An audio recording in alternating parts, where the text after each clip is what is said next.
मैं टीचर बनना चाहता हूँ। 8 मार्च को कौन से वार पड़ने वाला है? 8 मार्च रविवार पड़ेगा। और आप कैमरे में ही देख लिए थे कि 8 मार्च रविवार पड़ने वाला है। 15 अगस्त 2024 में कब पड़ा था? 2024 में 15 अगस्त तक गुरुवार पड़ा था। गुरुवार 15 अगस्त।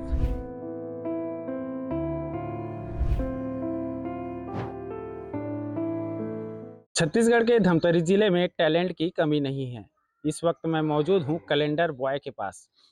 Calendar boy Exact Foundation Dhamtari में संस्था है, वहाँ पे पढ़ाई करता है। हमारे साथ केश नाथ है, उनसे हम बात करेंगे। सबसे पहले तो केश नाथ को उनके जो जीवन है उनके बारे में पूछेंगे। केश नाथ, कहाँ से हो आप? मैं निराबड़ा से हूँ। ये कहाँ पड़ता है?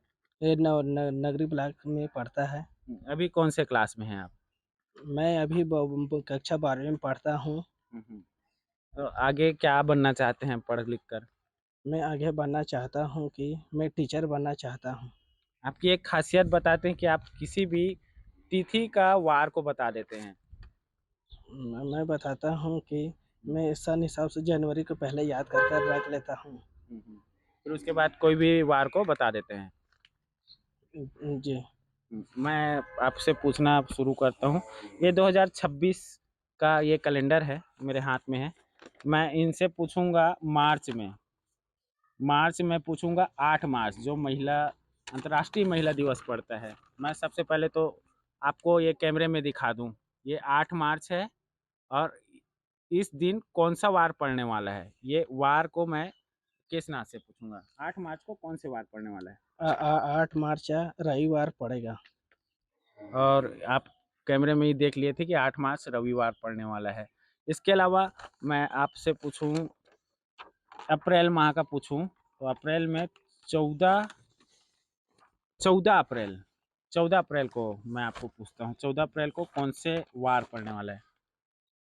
14 अप्रैल मंगलवार पड़ेगा। हाँ, ये 14 अप्रैल मंगलवार पड़ने वाला है। उस दिन अंबेडकर जी की जयंती है। इसके अलावा मैं आपको, खैर अब मैं 2026 का नहीं, पिछले साल का पूछता हूँ। पिछले साल में 2024 में 26 जनवरी नहीं, 15 अगस्त को पूछता हूँ। 15 अगस्त 2024 में कब पड़ा था?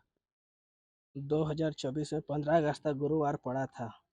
ये कैमरे में देख सकते हैं, कैमरे में गुरुवार 15 अगस्त 2024। इसके अलावा अब मैं आपको पूछता हूँ जुलाई में कौन सा, 17 जुलाई को पूछता हूँ। 17 जुलाई को कौन सा वार पड़ा? 17 जुलाई बुधवार पड़ा था। ये आप देख सकते हैं कैमरे में। आने वाले 50 वर्षों, यानी आने वाले 2050 या उससे भी और ज़्यादा, या उससे पहले, अभी 2026 है, उससे पहले की तिथि के भी हम उनसे पूछ लेते हैं कि आने वाले 2050 में 26 जनवरी कब पड़ने वाला है। हम अपने दर्शकों से कहेंगे कि वो 2026 जो 2050 में पड़ने वाला है उसका ये तिथि बता देंगे। आप गूगल करके देख लीजिएगा। 2050 में 26 जनवरी बुधवार पड़ेगा। ये बता दिए। अब मैं 2025 का पूछ लूँ। 2025 में दिसंबर, जो 3 दिसंबर दिव्यांग दिवस कहा जाता है, वो 3 दिसंबर को कौन सा वार पड़ा था 2025 में? 2025 में पड़ा था, बुधवार पड़ा था। ये देख लीजिए, बुधवार, वेडनेसडे, 3 दिसंबर। इसके अलावा मैं 2025 में कोई भी,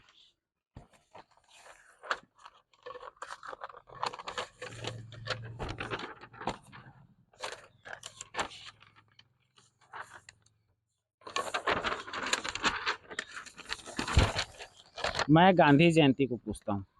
2 अक्टूबर गांधी जयंती 2025 कौन से वार को पड़ा था? 2 अक्टूबर 2025।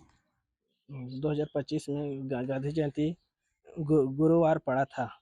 ये आप खुद देख सकते हैं कि केशनाथ को 90% दिखता नहीं है, वो ब्रेल लिपि से अपना पढ़ाई करते हैं। और इनकी खासियत ये है कि वो आने वाले या बीते हुए कल के, आप किसी भी डेट को बता दीजिए, उस दिन कौन से वार पड़ने वाले हैं, इसे ये चंद सेकंड में बता देते हैं। इनकी एक खासियत, जब यहाँ के जो शिक्षक हैं, यहाँ के जो संस्थापक हैं, उन्होंने जब उनकी खासियत देखी तो वो भी हैरान रह गए। और इनकी जो टैलेंट है, विस्तार न्यूज़ के माध्यम से हम भी उनके टैलेंट को सलाम करते हैं और कामना करते हैं कि उनकी जो उज्जवल भविष्य है, वो आगे बढ़े और वो उनकी जो सपना है, वह आगे बढ़े। मान लो जैसे सर हम 1 मिनट के लिए भी अपना आँख बंद करते हैं तो ऐसा लगता है लाइट बंद हो जाता है, पूरा दुनिया गोल है ऐसे लगता है। तो उन लोगों को तो आँख ही नहीं है, तो क्या कह सकते हैं कि मतलब उनके लिए तो पूरी दुनिया बेरंग ही है। हमारे यहाँ केशनाथ ध्रुव को हम लोग कैलेंडर बॉय बोलते हैं। उनमें ख़ासियत है कि हम जैसे डेट बताएँगे तो वो वार बता देता है। सबसे पहले ना सर वो मेरा बर्थडे बताया था। जी, इस दिन पड़ेगा ऐसे करके। मैं एग्जेक्ट फाउंडेशन संस्था में पढ़ाती हूँ, विषय शिक्षिका हूँ ब्रेल लिपि का। ब्रेल लिपि को शुरू में पढ़ाने में बहुत कठिन लगता है, लेकिन बाद में जब बच्चे सीख जाते हैं तो ज़्यादा कठिन नहीं होता है। केशनाथ अच्छे से पढ़ाई लिखाई करे और टीचर बने और अपने माँ बाप का नाम रोशन करे और हमारे एग्जेक्ट फाउंडेशन स्कूल का भी नाम रोशन करे और बच्चों को आगे बढ़ाने की कोशिश करे। बहुत बहुत बधाई। तो ऐसे धमतरी हमारा प्रतिभाओं का गढ़ है और यहाँ पे जैसे आप देखेंगे इस बार जो राष्ट्रपति अवार्ड भी मिला है वो भी 90% दिव्यांग हैं और तरह तरह के यहाँ पे लोग जो क्रिएटिव वर्क करते रहते हैं और एक्सट्रीमली टैलेंटेड हैं। आप सभी को आपकी हुनर को, आपकी प्रतिभा को आपको सत सत नमन और आपको बहुत सारा बधाई। अभिषेक मिश्रा, विस्तार न्यूज़, धमतरी।